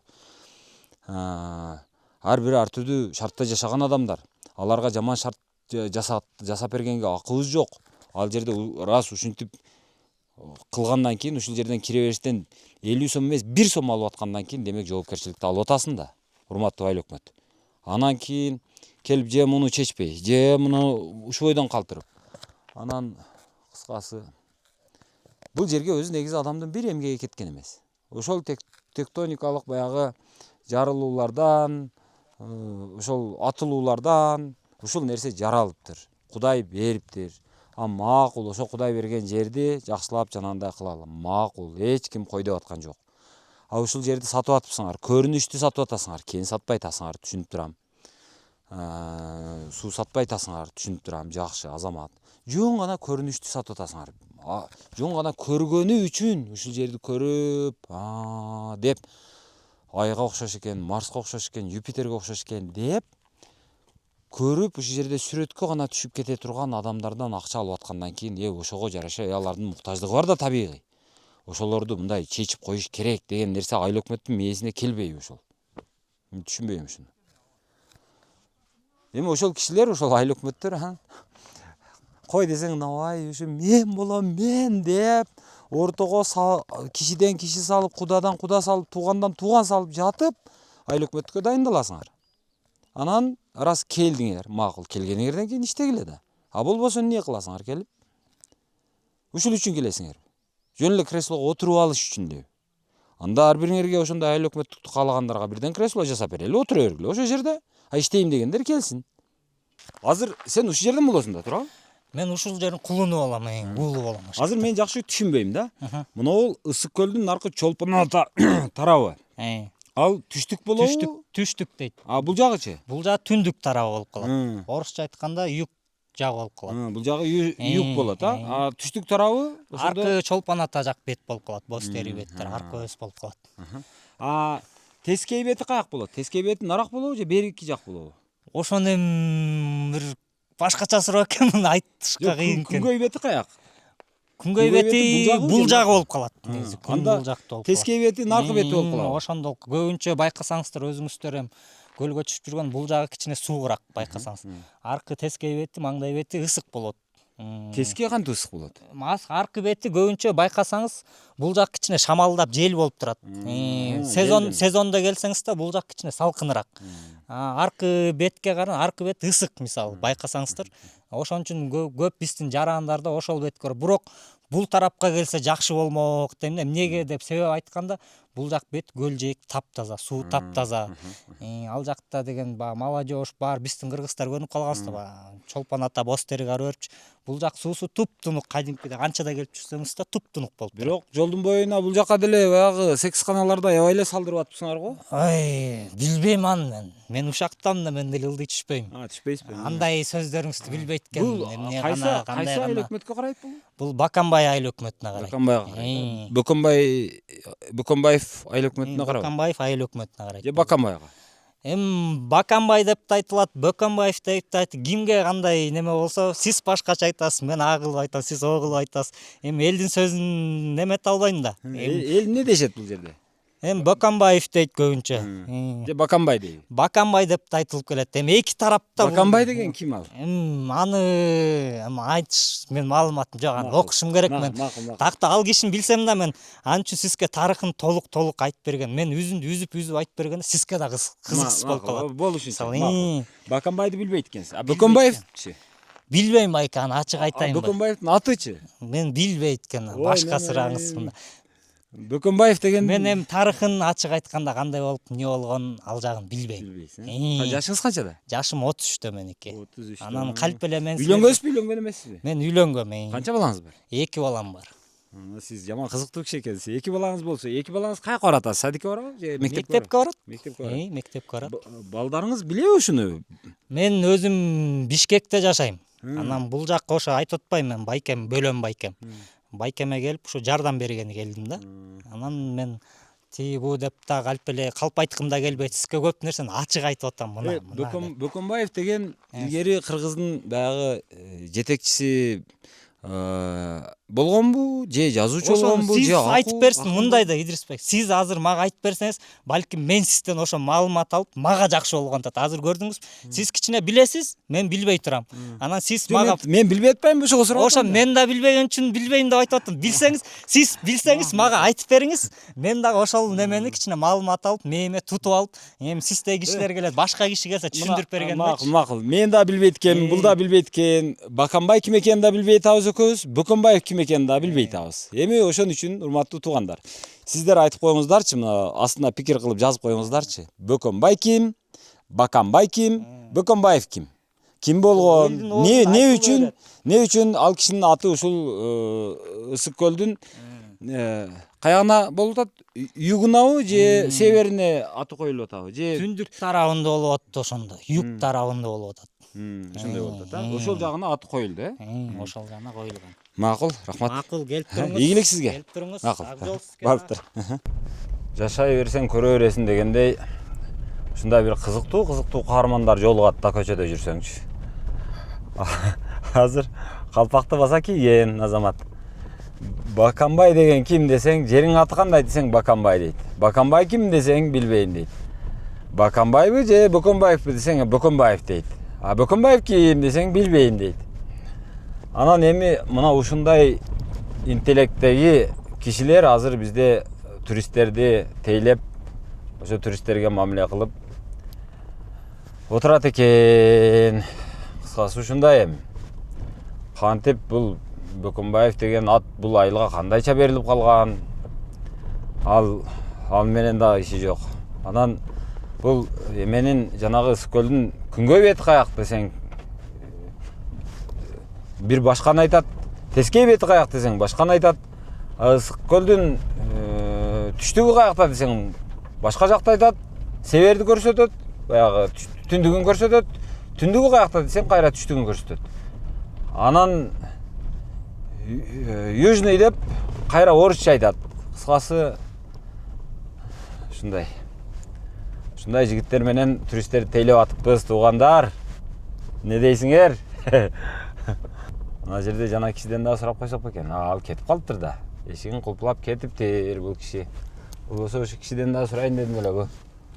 Ысык көлдүн жанагы бул кайсы айыл өкмөткө карайт десем, ошо аксакал киши дагы Баканбай деп жиберсе кандай болот эле деп баягы сурабай калганым өкүн атам.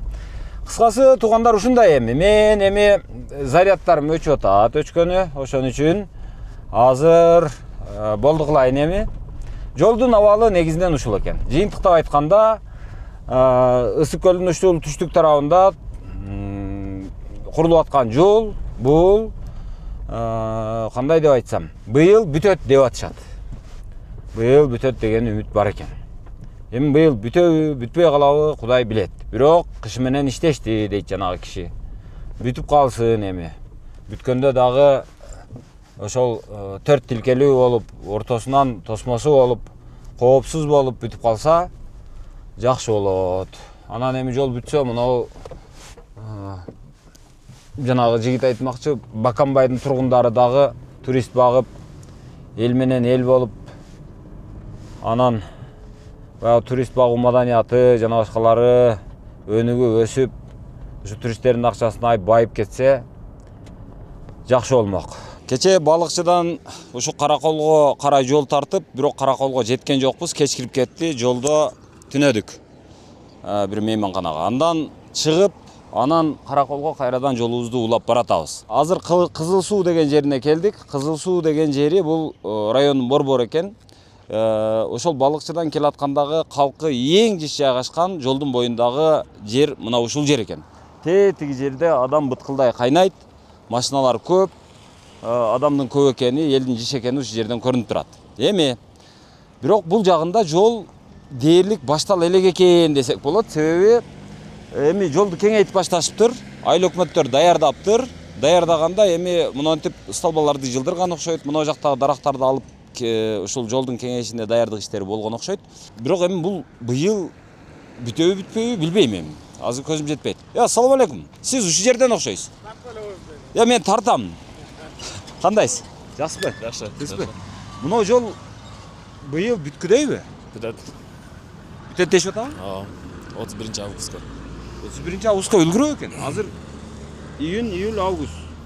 Ошондо 3 ай калыптыр. 3 айдын ичинде бүтүрүп береби? Буга чейин наркы жагын канча бир нече жыл кылды? Хотя бы 2 полосасын кылганга жетишет болуш керек. Асфальттын басканга. То есть бияк бети калышы мүмкүн. Аркы 2 бети, что бир машина өтүп турганда 2 машина өтүп тургандай кылып, анан биринчи слой асфальт. Может быть, жетишет го деп мен ошондой расчет болот. Бул азыр кайсыл айыл өкмөткө карайт ушул жер, ушул территория? Кызыл Суу. Кызыл Суу айыл өкмөтпү, бул районбу? Мен түшүнбөдүм азыр. Бул Жети Өгүз районный центр. Жети Өгүздүн райондун борбору. Кызыл Суу айылы. Анан мен азыр эме кылтам да. Жок, айыл өкмөттөрдү, жок, карасаңыз, айыл өкмөттөрдү мындай карайм да. Айыл өкмөттөр жакшы. Жол кеңейт деп даярдык кылышыптыр. Анча-мынча мынага окшогон дубалдарды буздуруптур.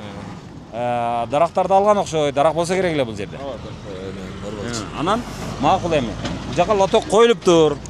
Жолдун чеги аныкталыптыр дегендей. Аныкталгандан кийин жок дегенде мына жер эми баягы жашыл зона болот да. Азырдан баягы дарактарды эге берсем эмне болот дейм да, жолдун бүтүшүн күтпөй эле.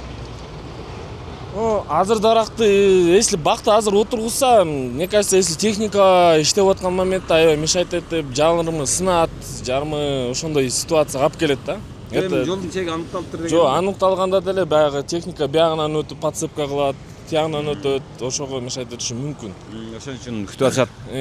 До конца лучше ушинтип до конца асфальтты коюп, анан биягынан бактарды отургузса туура болот го. Тем более бирок азыр чоң жолдун эмесине этегине бак отургузуш бир аз эмерээк болот го дейм да. Кийинчерээк ал баягы мурун биякта чоң бактар бар болчу Караколго чейинчи.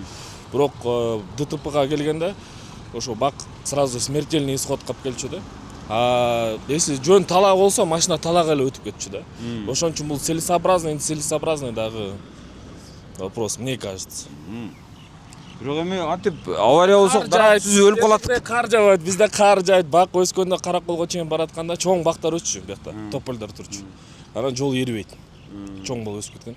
Эми азыр ёлкаларды баягыда тигип койсо, может быть, эрип берет, бирок кайра кийин келечекке келгенде ушу карды эритпей, жол тайгак болуп эметеби дейм да. Ошентип анан баягы бак болуш керек. Бак болуш керек. Авария болсо, дарак түзүп өлүп калат экенбиз деп кылбай койгон. Бакка деген мисалы үчүн магазиндер салынып атат, жаңы үйлөр салынып атат, жана высотный.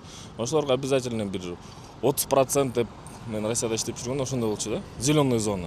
Обязательно. Вот ошону айтып атам. Ошолорго эле обязательно берсе, азыр мисалы үчүн бизден кээ бир кафелерде не зеленая зона, даже туалет элементарный нет. Вот ошону айтып атпаймынбы? Ошол болуп атат. Если ошондой болсо, то башка жакка бере берсин зеленый зона. Бирок могу жолдун чегине турганда, баягы ДТПга алып келгенде, кээ бирөө уктап кетет экен, машина жөн эле талаага чыгып кетет экен кээ бирөө. А кээ бирөө барып сүзөт бакты. Машина айрылат, смертельный исход. Баягы целесообразность Эгерде чында ошентип авариядан коркуп эле атсак, анда муну аны жолду тосо турган механизмдер бар да азыр заманбап.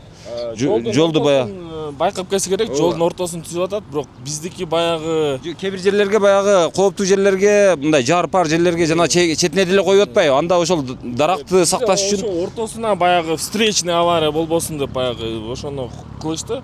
Бирок ошондо деле вопрос аябай көп болду да. Неге? Биз малдар тиги бетке өтөт эле, ана малдар бул бетке өтөт эле. Азыр мисалы үчүн Молотовдон мындайынан койсо биз сразу эле тиги көчөгө өтөт элек. Буга мындай убакыт керек го да акырынан өткөнгө. Муну бара-бара мындай туура жол менен бартабыз. Бул сиздин сөзүңүз азыр мындай болуп атат. Биз жиндирекпиз. Машинаны айдап кетип атып уктай беребиз. Уктап кетип атып даракты сүзүп өлүп алгандан көрө дарагы жок эле жашай берели дегендей болот. Уктаган деген, ал деген бүт жердин практикасында бар. Уктап кетет, баягы машина чыгып кетет. Мисалы үчүн Европаны, Россияны алсак көп жеринде асфальттын оң тарап бетине кичинекей ямкалар жасап коет. Баягы атайын кесет да, кетип баратканда машина дырррт дедет, киши отубасын деп. Бул уктап кетет деген практика бүт жерде эле бар. Бул кишкенбиз, пенде экенбиз. Макул. Рахмат анда. Так, азыр эми айтып атышат, эми жол эми быйыл Кудай буйруса жок дегенде азыраак бөлүгү бүтүп калат деп атат, эки бети. Ошондой элдин ошондой үмүтү бар экен. Эми мындан нары Караколго чейин дагы бир 30-39 чакырымдай бар экен, 40 чакырымдай бар экен. Ошо 40 чакырымдайды азыр 1 саатта жүрөт экенбиз. Эгерде жол ошол 4 тилкелүү болуп бүтүп кала турган болсо, анда дагы жакшы. Жетөгүздү мындай бир каралбай калган окшойт а? Биздики эми Асфальт, Жетөгүздө канча асфальтталган көчө бар? Муну негизги жолдон сыртка. азыр данный время мына каждый айылдарды, центральный көчөлөрдү асфальттеп уже жакшы эле болуп баштады. Мурунга Жок, караганда. буга чейин канча бар эле? Буга чейин эми бир 3-4 жыл мурун эми көп деле асфальт жок болчу. Азыр уже асфальттер түшүп атат. Түшүп атабы, барбы? Ооба, бар. Түшүп Асфальтталган атат. канча көчө бар азыр Жетөгүздүн борборунда? Ички көчөлөр. Ички көчөлөрдүн азыр Жетөгүздүкүнү могу Кызыл Суундукуна. Кайсы могу? Силер кайсысын сурап атасыз? Муну жер ушул Кызыл суунун ичи. Ооба. Жок, эми башталып атат. Жаңы. Мындай көчөлөр, асфальт көчөлөр жок. Эми түшүп атат. Үстү жактан түштү, анан могу аркы көчөдөн уже үстүнкү айылга чейин асфальт түштү уже. Бирөө. Эми түшүп атат. Дагы?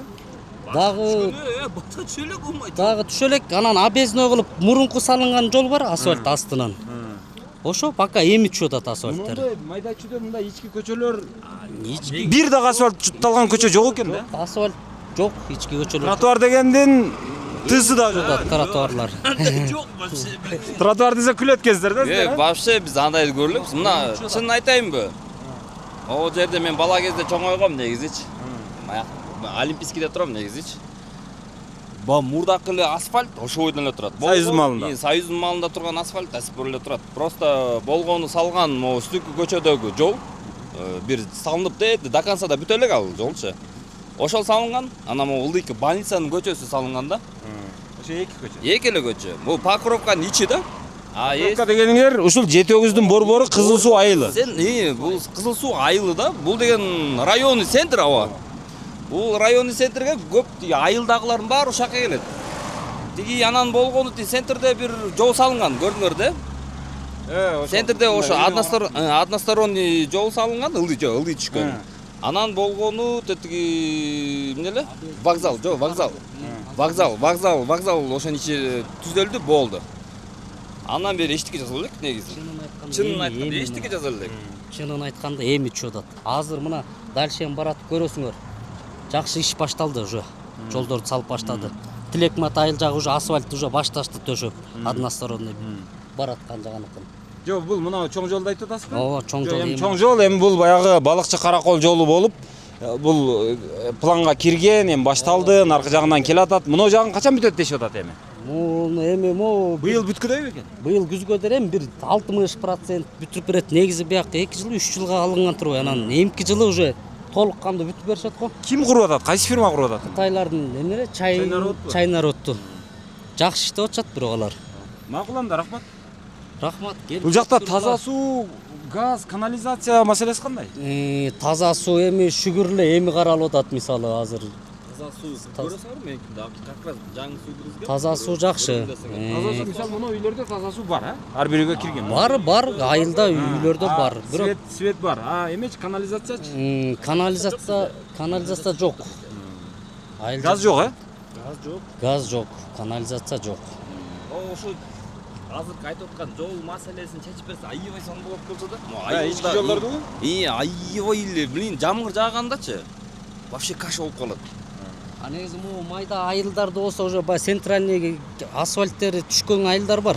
Мисалы мен Светлая Поляна деген айылдан болом. Центральный асфальттер бар. Асфальт салынган, мына бул бияктан баштап чоң кызыл сууга чейин салынган. Ылдый кирпичный полный жасалган.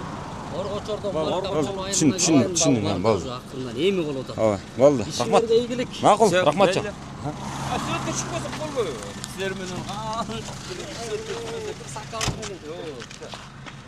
Ортого турайбы? Мондай эле тура бер.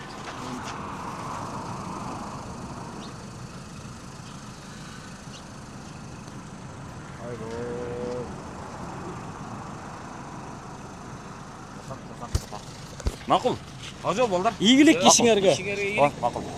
Азыр мен Жети Өгүздүн борборундан бир канча десем бир 50 метр же 100 метр Каракол тарапка чыккандай болдум. Дээрлик борбордо жүрөмүн. Бирок борбордун абалы мышык ыйлай турган экен. Жети Өгүз дээрлик каралбай калыптыр десем дагы жаңылышпайт окшойм. Мисалы мындан караңыздар. Бул трассаны го эми 1-2 жылдын ичинде бүтүрөр эми. Бүтөр, бул жол жакшы болуп калар. Бирок буга чейин дагы болбоптур мындай ички көчөлөр. Бул жагы дагы ушундай, наркы жагы дагы. Мисалы ички көчө, бул райондун борбору да эми. Те наркы жактарда деле көрүп келдим. Ушинтип чаңып жаткан эле шагыл жолдор экен. Жети Өгүздүн борбору ушундай экен. Анан бул буга чейин баягы бир жол болуп, наркы тарабына караганда ыңгайсызыраак болгон үчүн, эл келбеген үчүнбү, кыскасы анча көңүл бөлүнгөн эмес экен. Анан Жети Өгүздүн тургундары деле баягы өздөрү менен өздөрү окшойт, көп деле мындай саясатташпаган, талап кыла бербеген эл окшойт. Анан ушинтип жолдору жата бериптир. Бул жагы да жата бериптир. Эми ушудан улам мен азыр айткым келет да. Эми азыр мен жолдун ошол балыкчыдан берки жагы кандай салынып атат, кимдер салып атат, байкап келатам. Өзү Арек деген жанагы Айбек, Нурбек, Оспоновдор салып атты. Эми алар кыйналып салышты, себеби тажрыйбасы жок болчу. Аны бардыгыбыз түшүнөбүз. Анан наркы бир тарабын Кытайлар салып атышты. Азыр эми калган бөлүгүн дагы Кытайларга берип, ошол Кытайлар салып атышат. Да, биз мойнубузга алабыз. Кытайдын China Road деген компаниясы бул жол салууга адистешкен чоң, абдан үлкөн компания. Мына ошол компанияга теңелүү азырынча оор. Кыргыздын чамасы, кыргыз ишкерлеринин чамасы азырынча ал компания менен тең атаандашканга, таймашканга азырынча алсыздык кылат. Бирок мен азыр ошол элге дагы, ишкерлерге дагы, анан ошол биздин бийликке дагы кайрылгым келет. Урматтуу биздин ишкерлер, сиздер мындай кичинекей көчөлөрдү курганды жакшылап үйрөнсөңүздөр, ошол China Road'ко кирип болсо дагы тажрыйбаны алсаңыздар. Анан ишке бул биздин мекенибиз, бул биздин жолубуз деген биз пайда тапкандан мурун өзүңөрдү жанагы бир нече өзүңөрдүн 1 жылдыкпы, 5 жылдыкпы, 10 жылдыкпы убактыңарды курмандыкка чалып болсо дагы ошолордун тажрыйбасын алсаңыздар. Анан дүйнөлүк жакшы тажрыйбаны алганга аракет кылсаңыздар. Анан биздин кыргыз эли дагы, ошол жумушчулар дагы бул өзүбүз үчүн салып атабыз, биз үйрөнүшүбүз керек. Эгерде ушул жолдорду келечекте өзүбүз кылып кала турган болсок, акча биздин өзүбүздө калат. Өзүбүз иш менен камсыз болобуз, ал биздин наныбыз болот деген көз карашка акырындап келсе, акырындап эмес, батыраак келсе. Анан биздин бийлик дагы ошол ишкерлерди тарбиялаш үчүн мындай кичинекей чакан көчөлөрдү кыргыз ишкерлерине бергенге аракет кылса. Анан кыргыз ишкерлерине баягы чоң көчөнү берерде, мисалы азыр Арекке берип койду деп атпайбызбы? Арек кече түзүлгөн компания, кыргыз компаниясы. Тажрыйбасы жок жол курууда. Алар үй куруп жүргөн. Анан эми аларга берген менен алар эптей албады. Алардын эптей албай турганы же болбосо кечигип кыйналып эптегени бул турган иш болчу. Ал мындай кандай десем, суу ылдый карап агат дегендей эле сөз болчу. Анан ошонун айынан азыр кыргыз жол куруучуларында ишенбөөчүлүк пайда болду.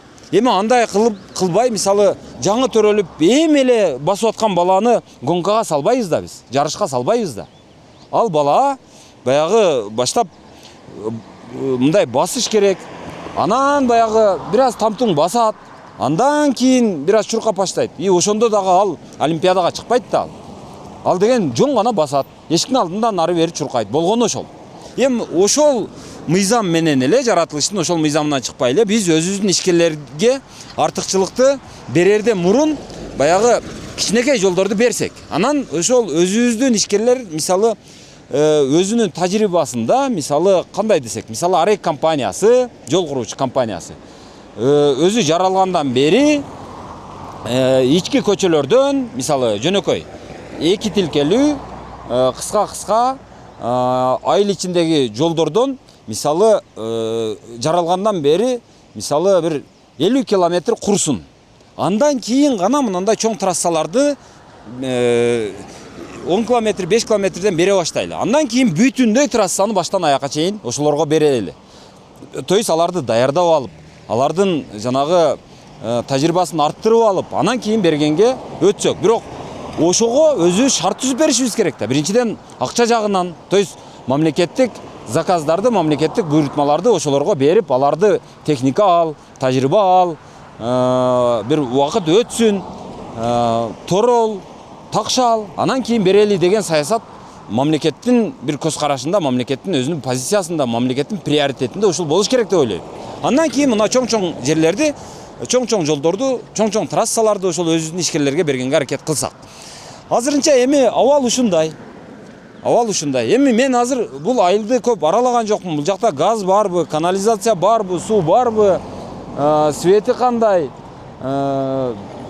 Эми аларга киришкенге азыр бир аз убакыт тардык кылып атат, себеби менин дагы бир нече пландарым бар эле, ошолорго жетишпей калам деп шашып атам. Бирок жол маселесине келгенде, жол саясатын дегеле биздин өзүбүзгө мындай баштап такшалтып, анан кийин өзүбүзгө берели деген нерсеге мындай узун эсебиндеги планында, мамлекеттин планында ушул нерсе болуш керек деп ойлойм. Жетөгүздүн борбордук бөлүгүндө турам. Тетиги жагы борбор боло турган болсо, ошодон бир ашып кетсе бир 300 метр наракта турамын. Эми ушул жакта мындай карап Жетөгүздүн аркы башынан кирип бул жагынан чыгып баратам. Эми ошонун ичинен мынау чоң жолу макул эми болуп атыптыр, эми бүтөт экен. Бирок мындай ички көчөлөрүнөн болгону 2 гана көчөнү көрдүм, асфальт болгон. И анын дагы тротуарын көргөн жокмун. Мындай жактарында, мисалы мына балдар ойноп атат. Салбалар коюлуптур. Мына үйлөр иретсиз. Тротуар деген жок, асфальт деген жок. Жетөгүздүн борбордук бөлүгүндө эми элестетиңиздер. Жетөгүздүн борборунда асфальт болгону 2 көчө бар экен. Ал дагы азыр мен башына чейин чыкпадым. Адамдар айтышат, ал дагы кыска эле деп. Жетөгүз каралбай калыптыр туугандар. Жетөгүздү мындай бир караш керек, бул мынчалык болбойт. Мисалы мына жагын караңыздар. Жетөгүздүн чоңдору эмне кылып отурат? Жок дегенде мына жактан бир мына тротуардын изи, бул жагында да тротуар деген нерсе жок, бул жагында да тротуар деген нерсе жок. Макул эми тротуар. Жашылдандыруу дагы жок. Болбосо бул жакта дарактын бардыгы өсөт экен. Бардык нерсе бар экен. Аба ырайы жаман эмес экен. Терек десең терек, арча десең арча, тал десең тал, алма десең алма, өрүк десең өрүк, бардыгы өсөт экен, бышат экен. Анан ушундай жерде элдин жашоосу ушундай болуп атканы мени абдан таң калтырып атат, абдан бир өкүндүп атат. Бул жака тез келип туруш керек окшойт. Жетөгүз жөнүндө жана адамдар келишет, Жетөгүздүн жанагы жараланган жүрөк, тиги бу дегенди гана тартышат.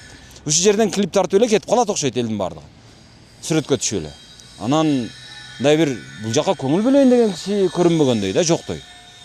Азыр эми мына жол бүтүп калса го эми жакшы.